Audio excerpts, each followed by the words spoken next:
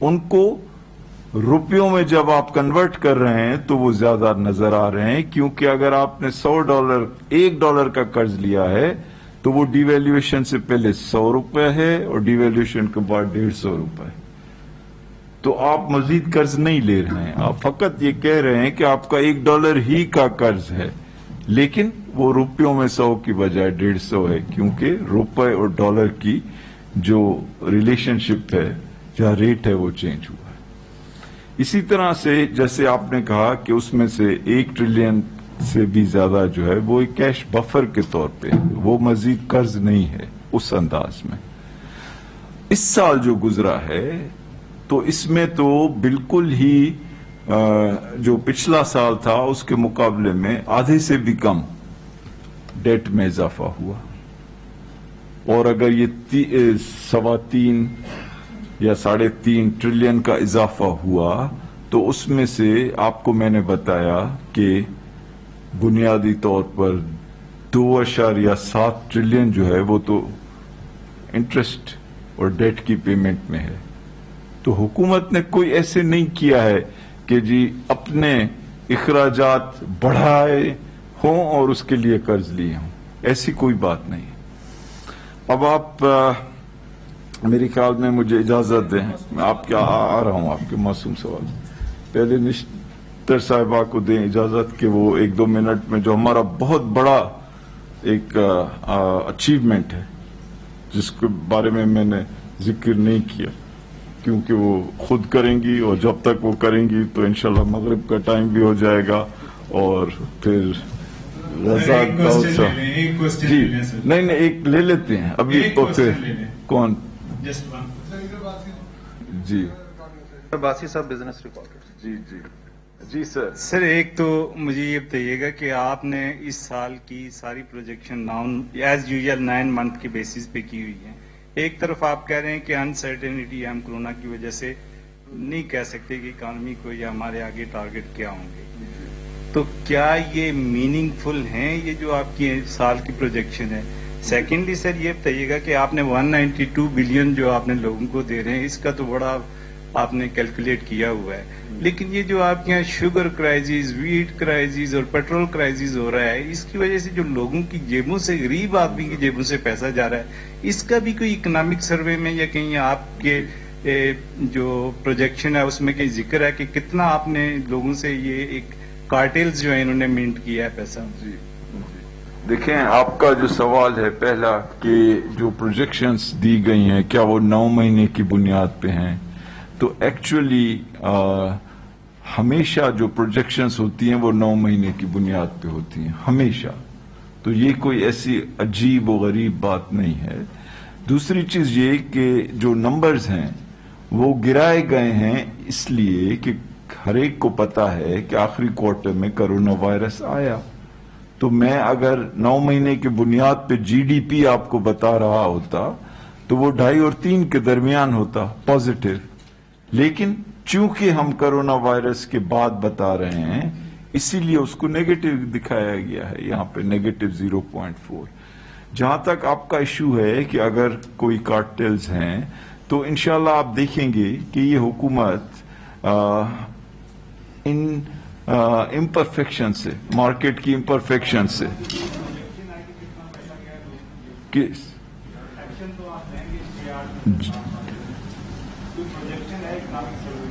نہیں، economic survey کا مقصد یہ پروجیکٹ کرنا نہیں ہوتا ہے کہ کس شعبے میں کہ جی کس چیز کی قیمت بڑھ گئی تو اس کی وجہ سے کس کی جیب سے کتنا نکلا. لیکن اگر آپ کہہ رہے ہیں تو انشاءاللہ اگلے سال ڈاکٹر صاحب جب یہ سروے بنائیں تو یہ آئٹم بھی ڈالیں. چلیں آپ ڈاکٹر صاحب آپ کریں، پھر رزاق صاحب کریں، پھر میں آپ کے سوالوں کے جواب فائنانس سیکرٹری سے کہوں گا کہ وہ دیں گے. ٹھیک ہے. بسم اللہ الرحمن الرحیم. جیسے کہ آپ سب کو معلوم ہے پاکستان کی تاریخ کا سب سے بڑا سماجی تحفظ کا جو آپریشن ہے احساس ایمرجنسی کیش، وہ پاکستان کی تاریخ میں غالباً سب سے مشکل حالات میں ہوا تھا اور ابھی بھی جاری ہے، کیونکہ لاک ڈاؤنز شروع میں تھے اور اس کے ساتھ ساتھ کرونا وائرس کے پھیلنے کا بہت ڈر تھا.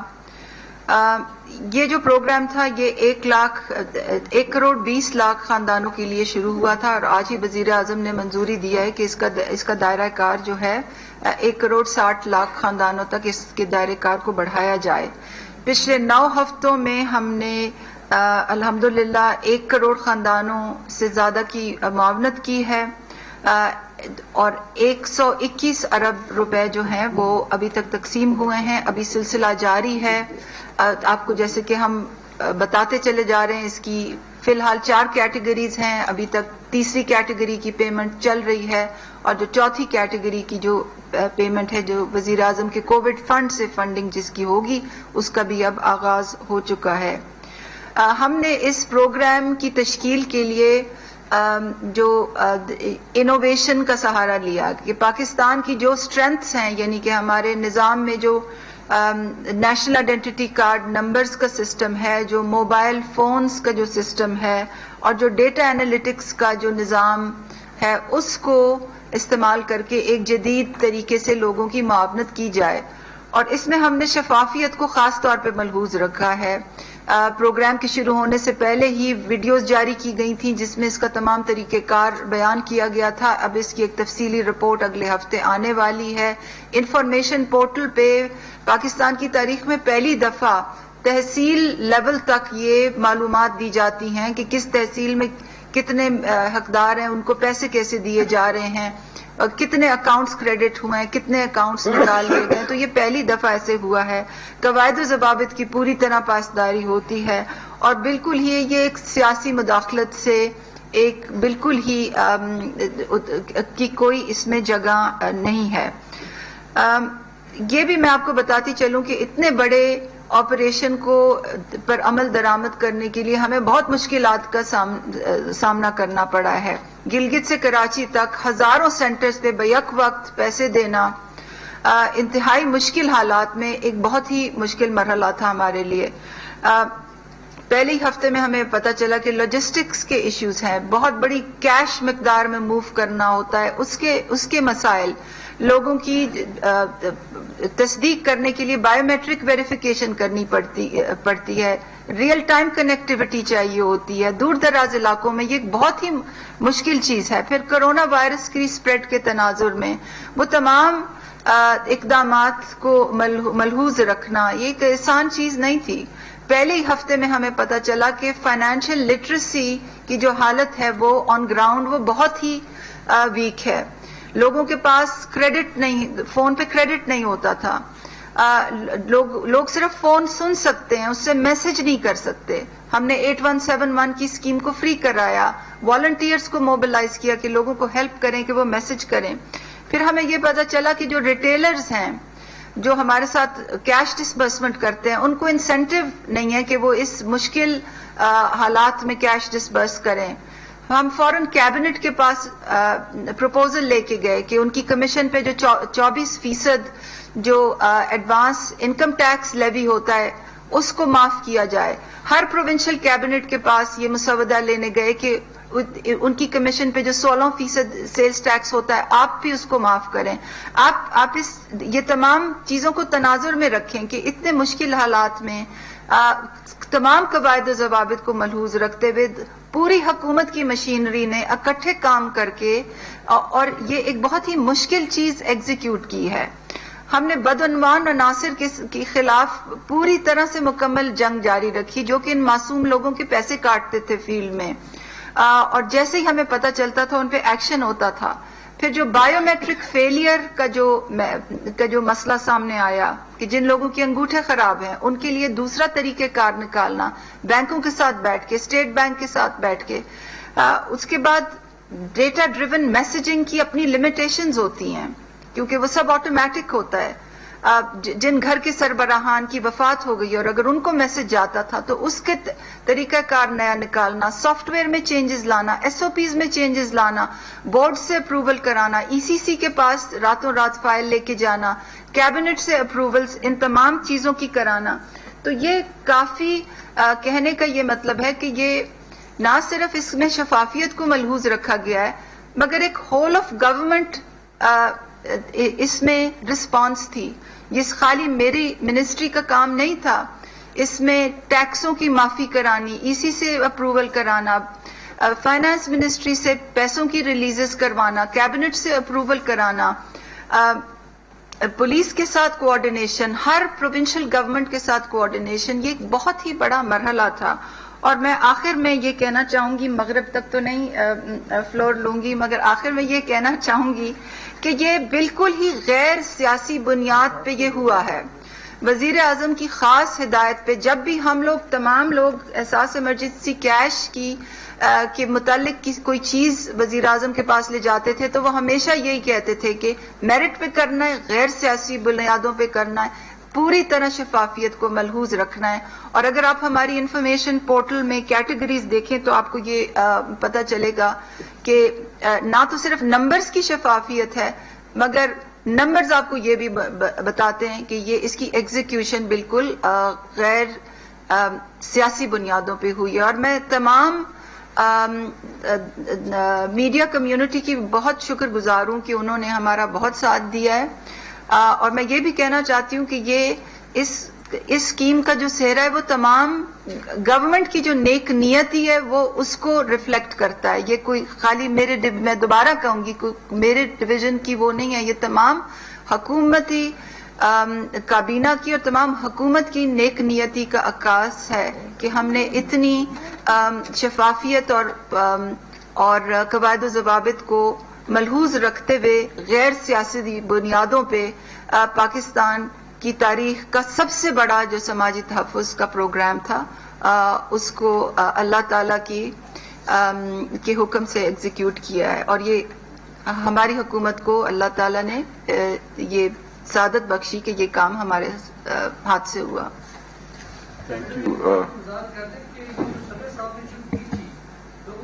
یہ میں اس پہ کریں، اس پر 6 کروڑ روپیہ اضافی صارفین سے وصول کیا گیا، لوگوں سے، غریب لوگوں سے، کیا آپ وہ ان لوگوں کو واپس کریں گی؟ جیسے کہ میں نے بتایا وہ 8171 کی جو SMS اسکیم تھی وہ ہم نے دوسرے ہی ہفتے اس کو فری کر دیا تھا. پہلے بھی وصول کر چکے تھے 6 کروڑ روپے، اس کی وضاحت کریں نا. دیکھیں جی SMS میں تو بہت ہوتا تو 1 روپیہ لگتا ہے، تو ٹوٹل ملا کے 6 کروڑ روپے آپ نے غریب لوگوں سے لے لیے. جی اس کی ایگزیکٹ کاسٹ جو ہے وہ میں کیلکولیٹ کر دوں گی، مگر جیسے میں دوبارہ یہ آپ سے عرض کرنا چاہتی ہوں کہ جیسے ہی دوسرے ہفتے ہم فیلڈ میں گئے اور ہمیں یہ ایشو پتا چلا کہ لوگوں کے پاس غربت کا یہ عالم ہے کہ لوگوں کے پاس کریڈٹ نہیں ہوتا تھا، تو فوراً ہی ہم متعلقہ اداروں کے پاس گئے، PTA کے پاس گئے، نادرا کے پاس گئے اور ہم نے اس کو فری کروایا. اچھا ہوا کہ آپ نے یہ سوال کیا کہ مجھے یہ بھی موقع مل گیا کہ میں نادرا کا بھی شکریہ ادا کروں کیونکہ انہوں نے ہمارے ساتھ بالکل مل کے اس میں کام کیا تھا. چلیں I think let's stay with the budget. Let's go to the finance secretary. کی وہ فی ہوتی ہے، میں آپ کو بریک ڈاؤن پرووائڈ کر یہ آپ ان کو دے دیں تاکہ ان کو بہت انٹرسٹ ہے اس ٹاپک میں، تو پلیز ان کو یہ انفارمیشن دیں. سر وہ شہباز نے پوچھا تھا ریگارڈنگ دا کیش بفر اور ڈیٹ پروفائلنگ، تو بڑا کلیئر ہے کیش بفر بالکل رکھا گیا فار دا سمپل ریزن کہ we are not borrowing from the state bank. Clear ہے سو دیٹ انفلیشنری ہمارے پہ نہ رہے. تو اسٹریٹجک ریزنس تھے. اسٹریٹجک ریزنز میں آپ یہ دیکھ لیں کہ اس دفعہ ہم نے ویز اینڈ مینس جو بڑھایا پروونسز کا، تو we used in the sense buffer also کہ یہ آسٹیریٹی اور کوئی ایسا اس میں اثر والی بات نہیں ہے کیونکہ ایونچولی یہ اسٹیٹ بینک پروفٹس کے ہمارے بڑے ہیں. Secondly debt re profiling under the PFM act we had to do it also because of the fact کہ ہم چاہ رہے تھے کہ ہماری جو کیپ ہوئی ہے ساورین گارنٹیز اس میں ایشو نہ آئے اور ہمیں کلیئر پتہ چلے کہ ہمارا کیا ہے کیا نہیں. جیسے کہ ایڈوائزر صاحب نے فرمایا تھا وی وانٹیڈ ٹو بی بالکل ٹرانسپیرنٹ ان آل دس، تو ہماری کوشش یہی رہی ہے کہ یہ رہے. Thank you. ڈاکٹر صاحب لاسٹ کامنٹ آن ایکسپورٹس کے بارے میں. جی آپ کو یاد ہے کہ جب حکومت آئی تھی اس وقت